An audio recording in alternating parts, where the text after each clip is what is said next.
White House Hot Spring in Resort Pansul, Calamba, Laguna. Oh, hindi nyo akalain ang may-ari nito ay si Rosmar, yun, yung vlogger na businesswoman. Oh, yan, oh, sa kanya daw to eh. Ayan, dito yung nakita namin sa Facebook. Oh, hindi namin akalain, dami palang resort din dito. Oh, yan oh, pero mas kilala si ano. Ito na ano sa Facebook. Yan oh, dami rito. Oh, yan. Siguro yung susunod na ano. Wow, ganda. Yan, buong pamilya namin nandito sa White House. White House Hot Spring and Resort sa Pansul, Calamba, Laguna. Wow. Yan, napaka saya namin ngayon dito. Hanggang bukas pa kami dito. Yan oh.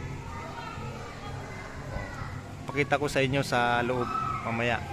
Okay, mga beloved viewers, thank you. Panoorin nyo aking video.